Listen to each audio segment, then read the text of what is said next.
샬롬 샬롬 샬롬 샬롬. 하나님 사랑합니다. 여러분 주 안에서 사랑합니다. 호세아 7장 말씀이죠. 예, 치료의 하나님 7장 내용 봅니다. 내가 이스라엘을 치료하려 할 때 에브라임의 죄와 사마리아의 악이 드러나도다. 그들은 거짓을 행하며 안으로 들어가 도둑질하고 밖으로 떼지어 누략질하며 이것저것 다 도둑질을 하네요. 내가 모든 악을 기억하였음을 그들이 마음에 생각하지 아니하거니와 이제 그들의 행위가 그들을 에워싸고 내 얼굴 앞에 있다. 그들이 그 악으로 왕을 그 거짓말로 지도자들을 기쁘게 하도다. 그들은 다 간음하는 자라 과자 만드는 자에 의해 달궈진 화덕과 같다. 그가 반죽을 뭉침으로 발효되기까지만 불일으키기를 그칠 뿐이니라. 우리 왕의 날의 지도자들은 술의 뜨거움으로 병이 나며 왕은 오만한 자들과 더불어 압수하는도다. 그들이 가까이 올 때 그들의 마음은 감교하여 화덕 같으니 그들의 분노는 밤새도록 차고 아침에 피우는 불꽃 같도다. 그들이 다 화덕같이 뜨거워져서 그 재판장들을 삼키며 그들의 왕들을 다 엎드러지게 하며 그들 중에는 내게 부르짖는 자가 하나도 없도다. 이렇게 말씀하고 있습니다. 하나님께서는 이스라엘이 교만함으로 인한 어리석음이 그들의 죄악 가운데 그들을 빠뜨렸고 그로 인해 심판을 받아 이방 나라에 멸망받게 되었음을 말씀하세요. 특히 이스라엘은 하나님을 의지하지 않고 이방 나라를 의지함으로 스스로를 멸망의 길을 자초하죠. 이스라엘의 여러 가지 악에 대해서 말씀하고 있습니다.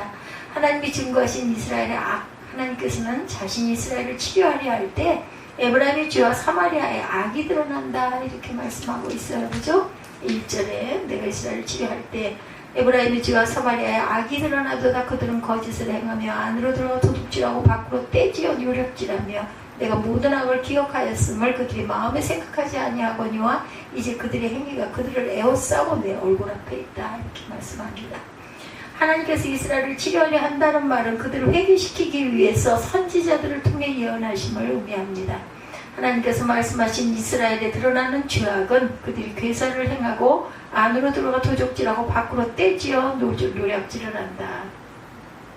하나님께서 이스라엘 백성이 그들의 죄를 하나님께서 기억하셨음을 마음은 생각지 아니하고 그 행위가 저희를 에워싸고 하나님의 목전에 있다. 이렇게 말씀하는데 이는 그들의 죄악이 가득해서 이제는 더 이상 회복할 수 없을 정도가 되었다는 것을 의미합니다. 하나님께서 선지자들을 통해서 그들의 죄악에 대해 징벌을 내리실 것을 경고하셨지만 그들은 하나님의 경고를 무시하고 계속해서 죄악 가운데 행함으로 하나님의 진노를 피할 수 없게 되었다. 예, 가증한 일을 행해요. 호세아 6장 10절이에요. 앞에 있네요. 6장 10절. 내가 이스라엘 집에서 가증한 일을 보았나니 거기서 에브라임은 음행하였고 이스라엘은 더럽혀졌느니라. 이렇게 말씀하고 있습니다. 또한 괴혈로 주를 에워싼다. 호세아 11장 12절에 증거합니다. 에브라임은 거짓으로 이스라엘의 족속은 속임수로 나를 에워쌌고 유다는 하나님과 신실하시고 거룩하신 자에 대하여 정함이 없도다. 네, 오만한 자들과 악수하는 왕입니다. 하나님께서 이스라엘 백성이 그 악으로 왕을 그 거짓말로 방백들을 기쁘게 한다고 말씀하세요. 이는 그들이 도적질과 약탈을 해서 왕에게 뇌물을 바치고 거짓말로 아부함으로 권세 잡은 자들을 기쁘게 하였음을 말하죠. 그들은 하나님의 공의를 버리고 인간이 더러운 방법으로 생활하며 자신들의 이익을 추구하였어요. 하나님께서 이스라엘 왕과 방백과 모든 백성이 간음하는 자라고 말씀하고 있죠. 예, 모두 다 간음하는 자다. 2절에 내가 모든 악을 기억하였음을 그들의 마음에 생각하지 아니하거니와 이제 그들의 행위가 그들을 에워싸고 내 얼굴 앞에 있다. 그들의 악으로 왕을 거짓말로 지도자들을 기쁘게 하고 4절이죠. 그들은 다 간음하는 자라 과자 만드는 자에 의해 달궈진 화덕과 같다. 그가 반죽을 뭉침으로 발효되기까지만 불일으키기를 그칠 뿐이다. 우리 왕의 날에 지도자들은 술의 뜨거움으로 병이 나며 왕은 오만한 자들과 더불어 악수한다. 이렇게 얘기해요. 예, 오만한 자들과 더불어 악수한다. 5절이죠. 예. 하나님께서는 이스라엘 백성이 악으로 왕을 그 거짓말로 방백들을 기쁘게 한다. 이는 그들이 도적질과 약탈을 해서 왕에게 뇌물을 바치고 거짓말로 아부함으로 권세 잡은 자들을 기쁘게 하였음을 뜻합니다. 그들은 하나님의 공의를 버리고 인간의 더러운 방법으로 생활하며 자신들의 이익을 추구했다. 또한 하나님께서는 이스라엘의 왕과 방백과 모든 백성이 간음하는 자다 이렇게 말씀하고 있어요. 그들이 음행에 대해서 빵 만드는 자에게 달궈지는 화덕과 같다고 말씀하셨는데 이것은 빵 만드는 자가 반죽을 뭉침으로 발효될 때까지만 불 일으키기를 그침과 같이 그들의 더러운 욕심이 불듯 계속해서 일어난다는 거예요. 왕의 날에 방백들이 술의 뜨거움으로 인하여 병이 난다는 말은 술 취함을 의미하죠. 술 취함은 방탕함을 상징하는 것으로 왕과 방백들은 술에 취하기를 즐겨했다. 또는 왕이 오만한 자와 더불어 악수를 한다는 것은 왕이 공의의 법을 행하지 않고 악인들과 더불어 교제하는 것을 뜻합니다. 왕은 하나님의 법을 세우기 위해서 악인들을 징벌하고 악인에게 상을 주어야 함에도 불구하고 악인들과 의인에게 상을 주어야 함에도 불구하고 악인들과 교제의 악수를 하며 범죄에 동참했다라는 거예요. 패역한 자의 물이라. 에르메 9장 2절이에요. 내가 광야에서 나그네가 머무를 곳으로 얻는다면 내 백성을 떠나가리니 그들은 다 간음하는 자요 반역한 자의 무리가 됩니다. 오만한 자리에 앉아요. 시편 1편 1절이죠. 복 있는 사람은 악인들의 꾀를 따르지 아니하며 죄인들의 길에 서지 아니하며 오만한 자들의 자리에 앉지 아니한다. 그래서 오만한 자들의 괴계는 어떠한가 봅니다. 오만한 자의 괴계, 이스라엘의 10절 보죠. 이스라엘의 교만은 그 얼굴에 드러났나니 그들의 이 모든 일을 당하여 그들의 하나님 야훼께로 돌아오지 아니하며 구하지 않는다. 에브라임은 어리석은 비둘기같이 지혜가 없어서 애굽을 향하여 부르짖으며 아수르로 가는도다. 그들이 갈 때 내가 나의 그물을 그 위에 쳐서 공중에 새처럼 떨어뜨리고 전에 그 회중에 들려준 대로 그들을 징계하리라. 화 있을진저 그들이 나를 떠나 그릇 같음이니라. 패망할진저 그들이 내게 범죄하였음이라. 내가 그들을 건져주려 하나 그들이 나를 거슬러 거짓을 말하고 성심으로 나를 부르지 아니하였으며 오직 침상에서 슬피 부르짖으며 곡식과 새 포도주로 말미암아 모이며 나를 거역하는도다. 내가 그들을 팔을 연습시켜 힘있게 하였으나 그들은 내게 대하여 악을 꾀한다 이렇게 얘기하고 있어요. 8절에 에브라임이 여러 민족 가운데 혼합되니 그는 곧 뒤집지 않는 전병이다. 이방인들이 그들의 힘을 삼켰으나 알지 못하고 백발이 무성할지라도 알지 못한다. 그래서 이스라엘의 교만이 얼굴에 드러났다라고 이야기하고 있죠. 오만한 자들의 괴계는 하나님께서는 왕과 악수하는 오만한 자들의 괴계에 대해서 말씀하죠. 그들은 엎드리고 기다릴 때 그 마음을 화덕같이 예배하되 마치 빵 흔드는 자가 밤새도록 자고 아침에 피우는 불이 일어나는 것 같다. 즉 그들은 왕과 교제를 나누면서도 마음속에는 왕을 반역하려는 악한 계획을 가지고 있다. 악인들이 다 화덕까지 뜨거워져서 재판장들을 삼키고 왕들을 다 엎드러지게 한다는 것은 법을 무시하고 무리하게 행하는 것이 편만함을 의미합니다.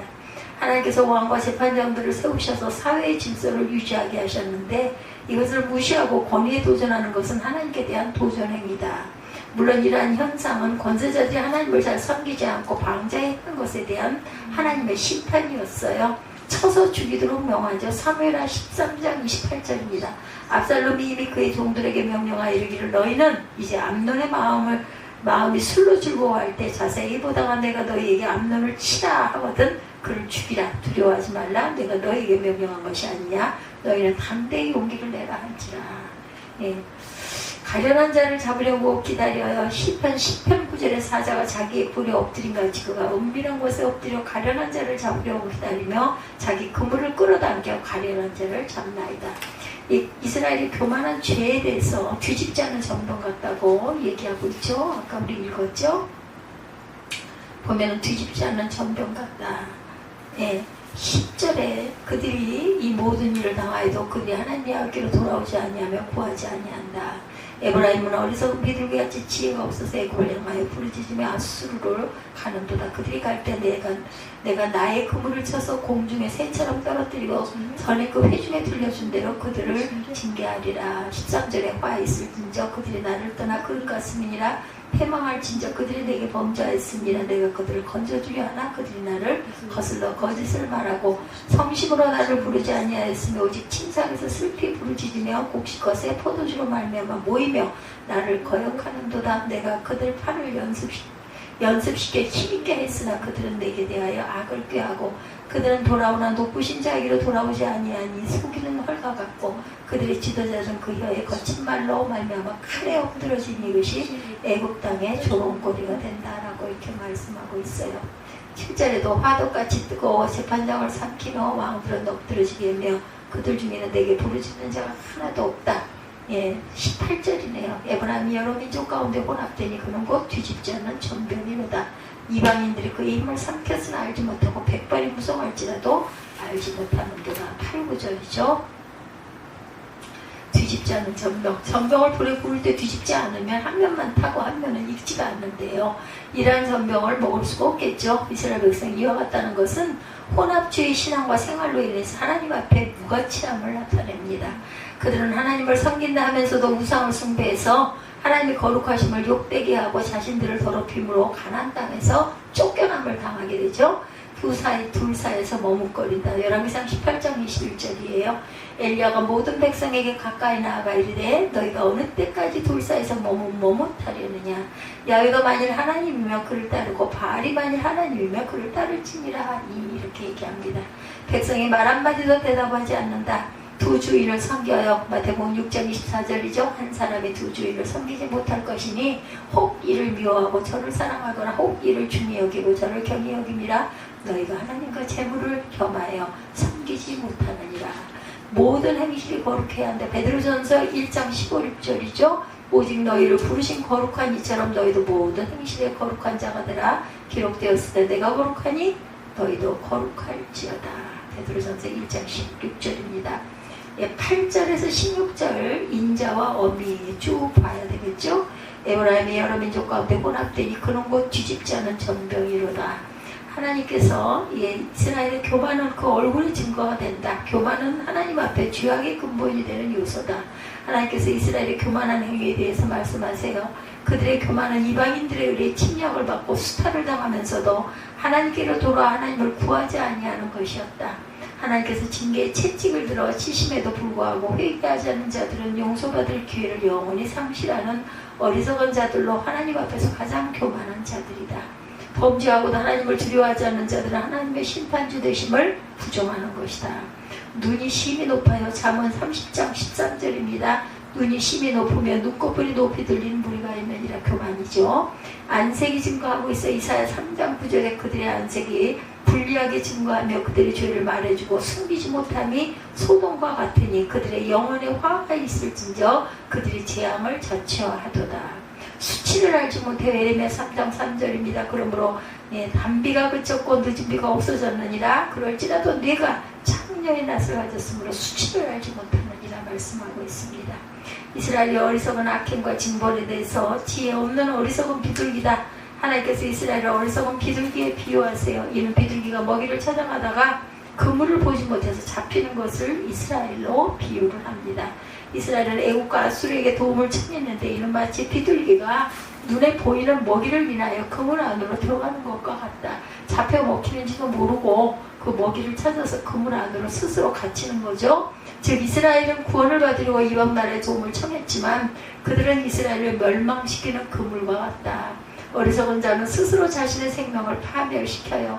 하나님께서 이스라엘이 어리석은 비둘기같이 애국과 아수르의 도움을 청하러 갈 때 그물을 쳐서 그들을 공중에 새처럼 떨어뜨리시겠다고 말씀합니다.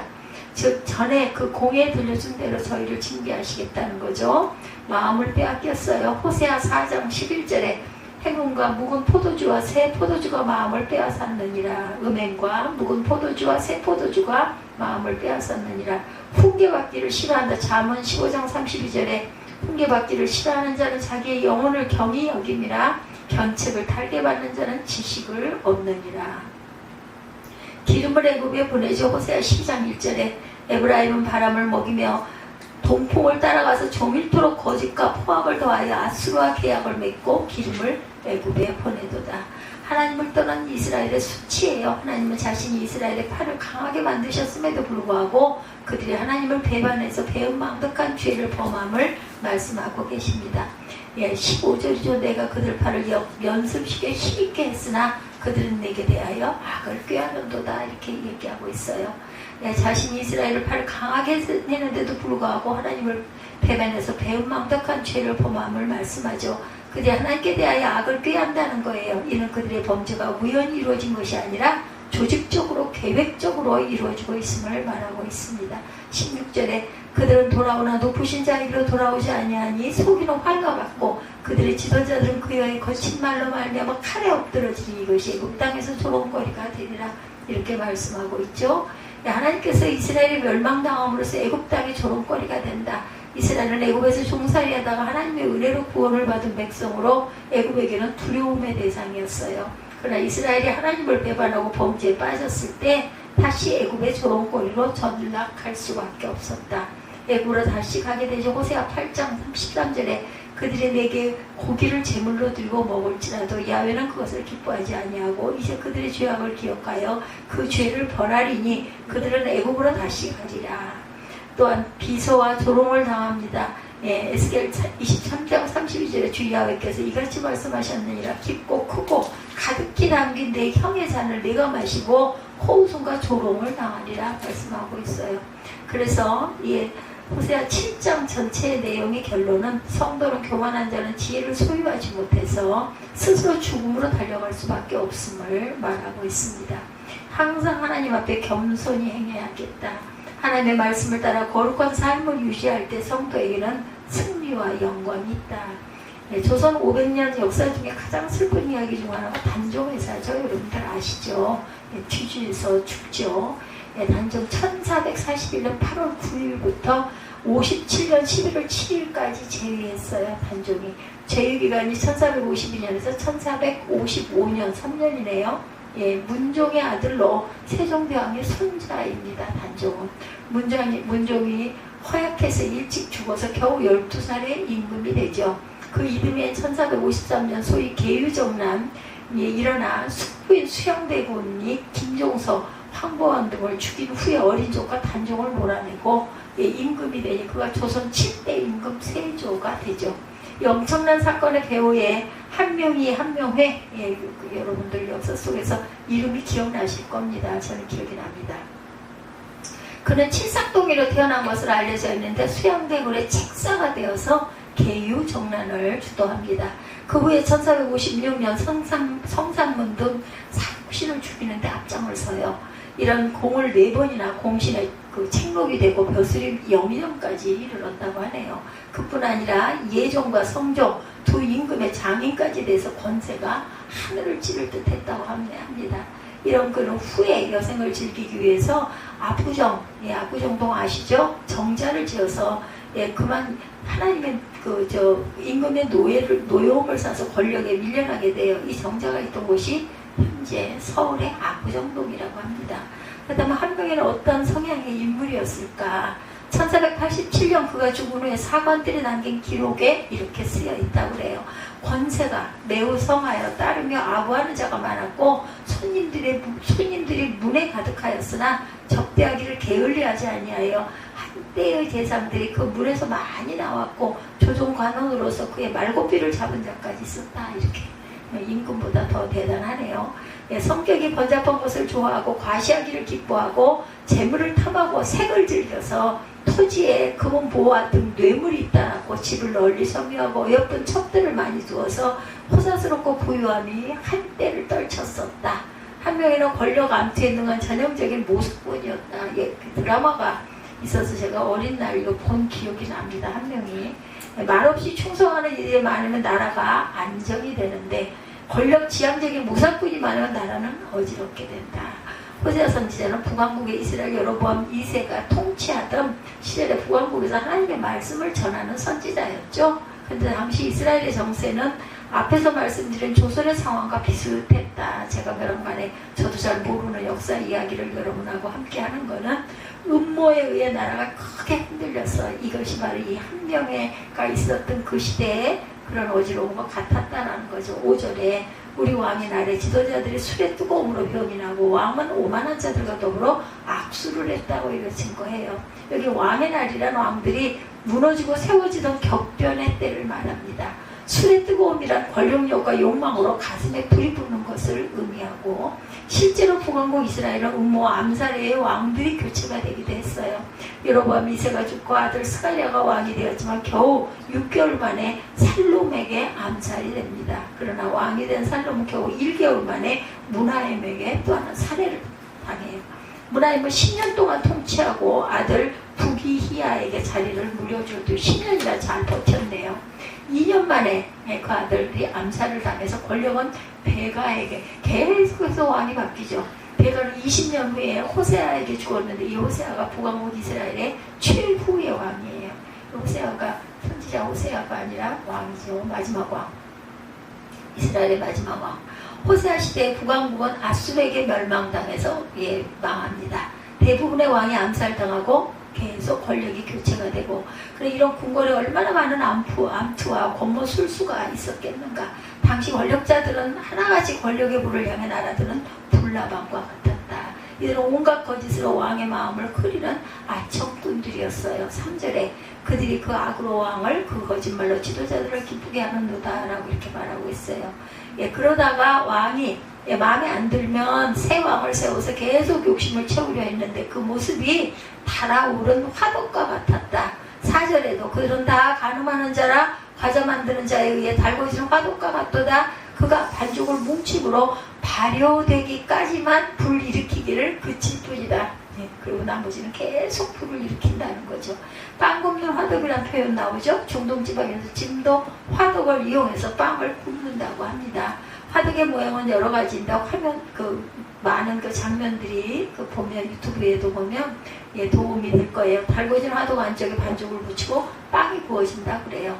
그런 빵에다가 각종 향료를 넣고 버무린 야채와 고기를 넣고 말아서 케밥처럼 해서 만들어 먹어요. 보면은 지금 버거도 그렇지 않습니까?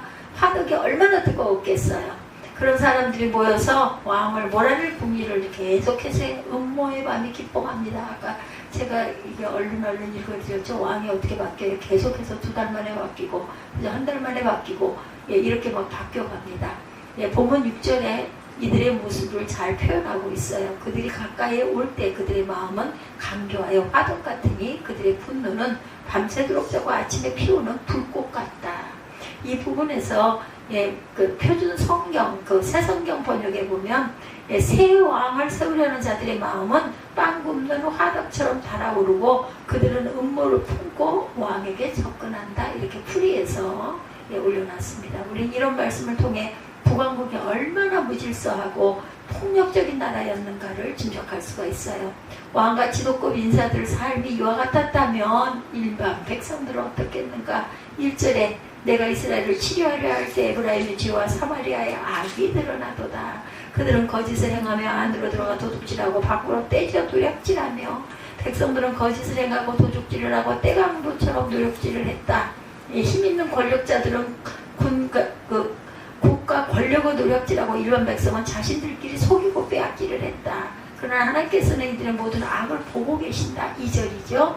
이 모든 악을 기억하였으므로 그들의 마음에 생각하지 아니하거니와 이제 그들의 행위가 그들을 에워싸고 내 얼굴 앞에 있도다. 하나님께서는 그들의 모든 악을 기억하셨죠. 문제는 그들은 하나님께서 자신의 악을 기억하고 계신다는 것을 생각조차 하지 않는다는 것. 그들에게 하나님은 안중에도 없었다는 거예요. 어떻게 이런 생각을 안 할 수 있었을까요? 시편 10편 11절에 보면 그가 그의 마음에 이르기를 하나님이 잊으셨고 그의 얼굴을 가리셨으니 영원히 보지 아니하시리라 하나이다. 바로 여기서 가슴 아픈 엇갈림이 나타납니다.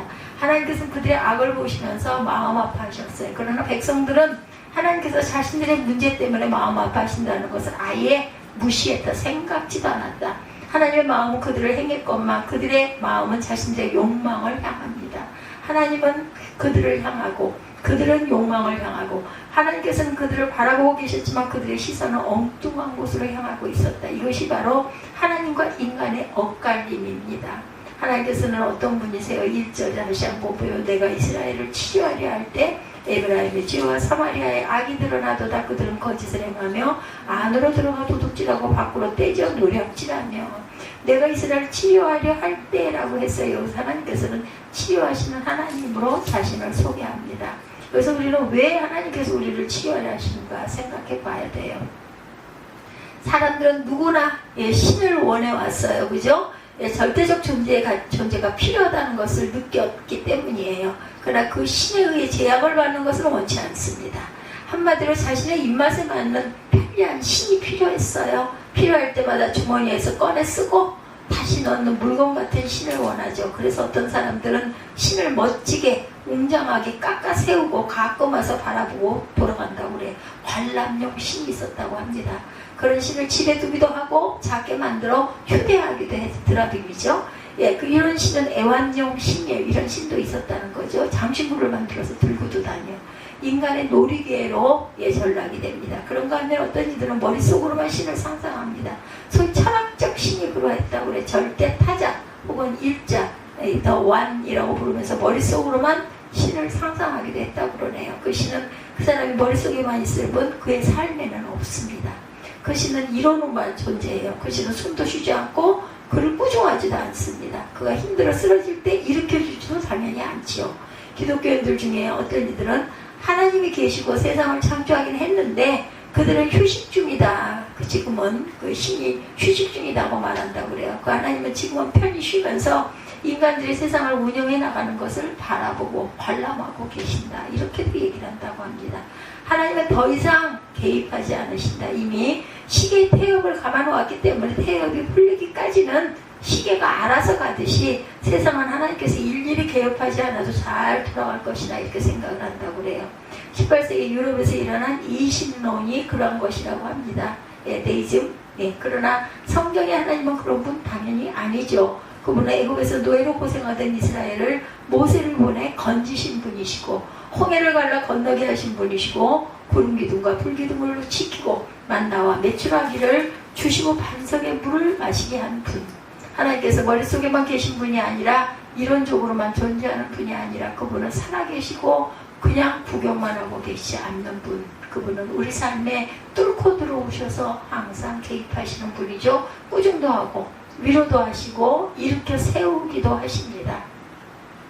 그분은 당신의 백성과 자녀들에게 지극한 관심을 가지고 계시고 그분의 가슴에는 사랑이 넘쳐나고 그 하나님이 우리 아버지 하나님이시죠. 그렇기 때문에 하나님께서는 당신의 자녀가 죄악의 중병에 걸려 신음할 때 치료하시는 하나님, 치료하시는 하나님 곧 사랑의 하나님이세요.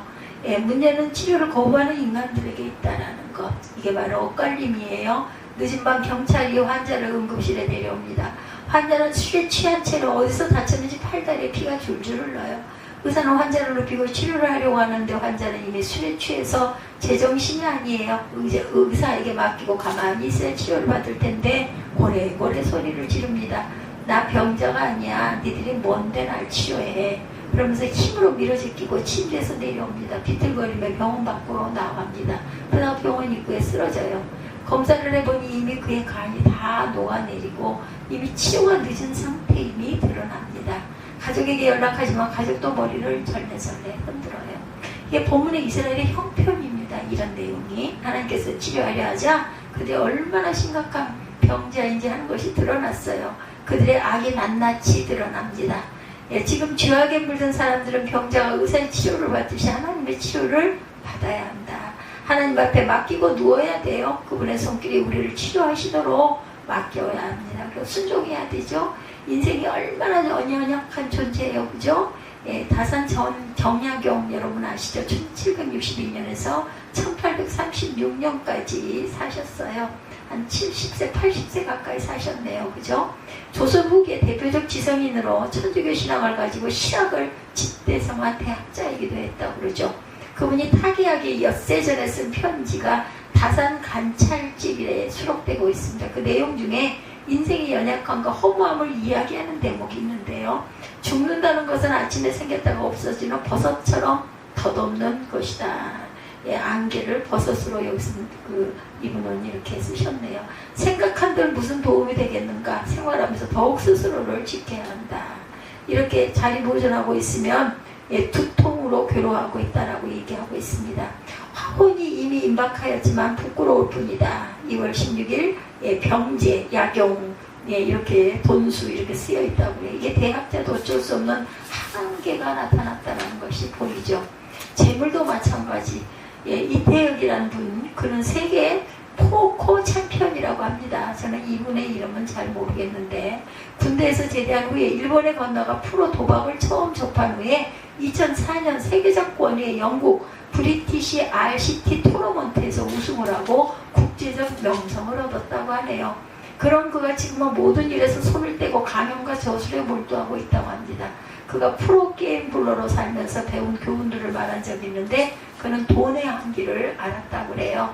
한때는 저도 하루에 수십억을 따봤고 수십억을 잃어봤어요. 그러다 보니 초연해지더라고요. 돈은 딱 필요한 만큼만, 그는 돈의 한계가 필요한 만큼만 있어야 한다. 이렇게 숫자에 불과해서 그래 봤더니 아무 소용이 없다는 거예요. 그는 교병 필패의 교훈을 배웠다고 말합니다. 교병 필패란 기원전 68년 전한 그 선제에서 비롯된 이야기인데 스스로 강하다고 생각하고 교만한 병사는 반드시 패한다. 맞는 이야기죠. 성경에도 쓰여있죠? 선줄 알았을 때 넘어질까 조심하라. 하루에 수십억을 벌기도 했던 사람의 깨달은 마지막 교훈은 결국 인간의 연약함, 지성도 권력도 재물도 한계가 있다. 이런 우리가 어찌 하나님의 치료를 거부하겠는가예요. 이스라엘의 문제는 하나님께로 돌아오지 않는 것, 그분의 치료를 거절한 것이었다. 호세아 7장 10절에 이스라엘의 교만은 그 얼굴에 드러났나니 그들이 이 모든 일을 당하여도 그들이 하나님 야훼께로 돌아오지 아니하며 구하지 아니하도다. 또한 7장 13, 14절에도 화 있을진저 그들이 나를 떠나 그릇 같음이니라 패망할진저 그들이 내게 범죄하였음이라. 내가 그들을 건져주려 하니 그들이 나를 거슬러 거짓을 말하고 성심으로 나를 부르지 아니하였으며 오직 침상에서 슬피 부르짖으며 곡식과 새 포도주로 말미암아 모이며 나를 거역하는도다. 이렇게 증거하고 있습니다. 하나님께 나아가야 한다는 것. 우리가 항상 말씀에서 보고 있지만 이스라엘의 왕정 역사는 두 가지 길을 역대상하에 보면 보여집니다. 하나는 하나님을 떠나 금송아지를 비롯한 온갖 우상을 숭배하고 자기 욕망을 따라 사는 여로보암의 길. 그 길의 마지막은 멸망, 북이스라엘 여로보암 왕이죠. 또 하나는 여호와를 따라 정직하게 살며 말씀대로 살아가는 다윗의 길입니다. 그 길은 복과 평강을 가져오죠. 성경은 왕들을 평가할 때 이 두 길 중 어느 길로 걸었는가를 따라 평가합니다. 여로보암의 길이냐 다윗의 길이냐. 그것은 지금 우리에게도 동일한 영적 숙제를 안겨줍니다. 더구나 인생들의 병은 영혼까지 썩어 들어간 죄악이란 무서운 병이에요. 그 병을 고칠 의사는 이 세상에 없어요. 우리 영혼을 더럽힌 죄악을 어떻게 씻겠는가. 인도 사람들은 겐지스강에 나와 몸을 씻어요. 이게 보면 그 영상들이 이렇게 나와 있는데 그렇게 함으로 영혼을 정화한다 이렇게 생각을 한다고 합니다. 저렇게 씻으면 영혼이 정결해지겠는가. 우리의 죄악을 씻고 영혼까지 침투한 죽음의 병을 치료할 분은 누구세요? 오직 하나님 한 분이시죠. 하나님께서 사용하시는 치료약은 그리스도의 십자가의 보혈이라는 것을 잊지 않는 저와 여러분들이 되시기를 주님의 이름으로 축복합니다. 주께서 우리에게 주시는 길, 그 보혈이 우리를 씻고 우리를 정결하게 한다. 우리를 치료하죠. 그러나 오늘 우리의 문제는 아셀 인트레이터의 마지막 때 성도는 어떻게 살아야 하는가에 다음과 같이 말합니다. 사람들은 십자가로 신앙을 시작합니다. 그러나 나중에는 십자가가 없습니다. 처음에는 십자가를 통해 제자들을 배웁니다. 그런데 시간이 지나면 십자가 없는 제자들을 가르칩니다. 십자가를 통한 축복과 건강과 형통함을 받습니다. 근데 시간이 지나면 십자가 없는 축복, 건강, 형통함을 가르칩니다. 이게 우리의 문제라는 거, 문제점. 하나님이 없는 복, 하나님이 없는 건강, 하나님이 없는 구원을 꿈꾸는 것이 인생의 병이다. 대한민국 사회도 부정부 배어 음란과 타락으로 자꾸 하얀 길로 죽어가고 있죠. 치료가 시급한 시기입니다. 가정이 무너지고 있고 치료가 또한 시급하고 많은 교인들이 영적 힘을 잃어가고 있습니다. 치료가 아주 시급하죠. 우리 스스로를 치유할 수가 없고 구원할 수가 없어요. 그러게 하나님의 치유를 거부하면 안 되면 우리 모두 하나님께로 온전하게 나아갈 줄 알아야 되겠다. 간절히 기도해야 되겠죠. 주여 우리 무리를 불쌍히 여기사 주께서 주의 얼굴을 보여주옵소서. 하나님의 손 안에서 치료를 받고 깨끗해지고 새로워지고 건강해지기를 주님의 이름으로 축복합니다. 그래서 한국교회와 대한민국 사회가 더욱 하나님 보시기에 온전하게 정화되는 귀한 은총의 축복이 임하기를 주님의 이름으로 축복합니다.